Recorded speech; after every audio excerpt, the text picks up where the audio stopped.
আসসালামু আলাইকুম। আলহামদুলিল্লাহ, আমাদের এই কালো গাভীটা আজকে একটি বকনা বাচ্চা দিয়েছে। আগের তুলনায় আমাদের খামারের কাজের চাপ এখন আরো বেড়ে গিয়েছে, কারণ এখন যেহেতু আমাদের দুইটা খামার, তাই মোটামুটি দুই জায়গাতেই আমাদের সময় দিতে হয়। এ কারণেই সময় আমাদের হাতে একেবারেই কম থাকে। আজকে সকালবেলা আমরা গিয়েছিলাম বিলে, বিল থেকে ফিরে তারপর আমরা গিয়েছিলাম ওই খামারেই আমরা ছিলাম। হঠাৎ করে ফোন আসে বাড়ি থেকে, খামারের এই কালো গাভীটা বাচ্চা দিচ্ছে, খুব দ্রুত আমাদেরকে বাড়িতে আসতে হবে, অর্থাৎ আমাদের এই খামারে আসতে হবে। ওখানকার কাজগুলি পরিপূর্ণভাবে শেষ না করেই দ্রুত আমরা আমাদের এই খামারে চলে আসি, অর্থাৎ বাড়িতে চলে আসি। বাড়িতে আসার পর এই বাচ্চাটাকে সুন্দরভাবে আমরা ডেলিভারি করাই। বাচ্চাগুলিকে ডেলিভারি করানোর সময় আমাদেরকে একটু কষ্ট করতে হয়, যেটা আপনারা ভিডিওতে অনেকবার দেখেছেন। মোটামুটি এই বাচ্চাগুলিকে টেনে বের করতে 2-3 জন লোক লাগে। এ কারণেই আমরা, আমাদের সাথে এখানে লোক থাকে বা খামারেও লোক থাকে, তাদেরকে ডেকে আমরা 3-4 জনে এটাকে ডেলিভারি করাই টেনে। তারপর কিছু প্রসেস আছে, ওই প্রসেসগুলো আমি আপনাদেরকে কোনো কারণে হয়তো দেখাতে পারি না। কখনো যদি দেখানোর সুযোগ হয় তাহলে বুঝবেন যে এই প্রসেসটা কত সুন্দর করে করতে হয়, না হলে যে কোনো ধরনের দুর্ঘটনা ঘটতে পারে। তো যাই হোক, আলহামদুলিল্লাহ বাচ্চা যেহেতু খুব সুন্দরভাবে ডেলিভারি হয়েছে, এখন আমাদের মূল কাজ হচ্ছে যখন বাচ্চা দেয় গরুগুলা, তখন আমাদের ওই শেডের মধ্যে থাকে। শেডের মধ্যে থাকা অবস্থায় ওই বাচ্চাগুলো দাঁড়াতে পারে না, কারণ যেহেতু ফ্লোর অবস্থায় থাকে, ওই ফ্লোরে বাচ্চাগুলির পা যেহেতু স্লিপ করে এবং পরে গিয়ে তারপর ওদের একটা দুর্ঘটনা ঘটার চান্স থাকে। এই কারণেই আমরা বাচ্চাগুলি যখন প্রসাব করে তার পরপরই আমরা বাচ্চাগুলিকে বাইরে নিয়ে আসি গরু সহ।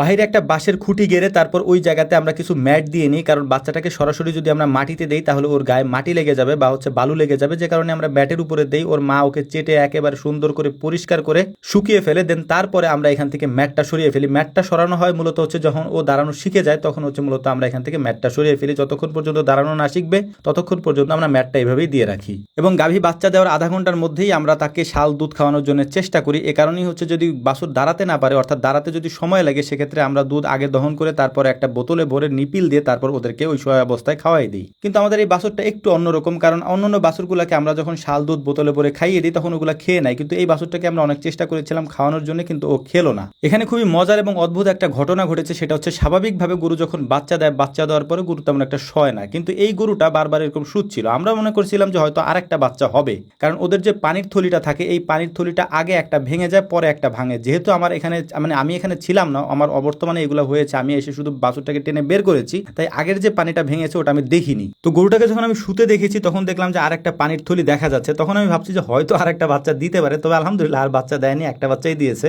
বাছুরটাকে আমরা অনেকক্ষণ চেষ্টা করেছিলাম নিপিল দিয়ে খাওয়ানোর জন্য, কিন্তু বাছুরটা নিপিলের খাবারটা খাচ্ছিল না, ওর মায়ের ওলান থেকে দুধ টেনে টেনে খাচ্ছিল। তো আমাদের এখানে যে নিপিল দিয়ে, মানে বোতলে যে দুধগুলি ভরেছিলাম নিপিল দিয়ে খাওয়ানোর জন্য, ওই দুধটা কি করবো, ফেলে তো দেওয়া যাবে না, তাই আমরা আমাদের ছাগলের বাচ্চাটাকে ওটা খাওয়াই দিচ্ছিলাম আর কি। তো আলহামদুলিল্লাহ ছাগলের বাচ্চাটা অনেক বড় হয়ে গিয়েছে। এখন আমাদের যে কাজটা করতে হবে, দ্রুত এই গরুটাকে আমাদের কিছু গরম পানি এবং ভুসি এবং লবণ দিয়ে খাইয়ে দিতে হবে, যাতে করে ওর ফুল পড়াটা সহজ হয়ে যায় এবং ওর যে ব্যথাটা আছে হালকাই গরম পানি এবং লবণ খেলে যাতে কমে যায়। বেশি করে লবণ এবং হালকা করে কুসুম এই গরম পানি ও দেওয়ার সাথে সাথেই খেয়ে ফেলেছে। তো যাই হোক, আমাদের জন্য দোয়া করবেন। আসসালামু আলাইকুম রহমতুল্লাহ।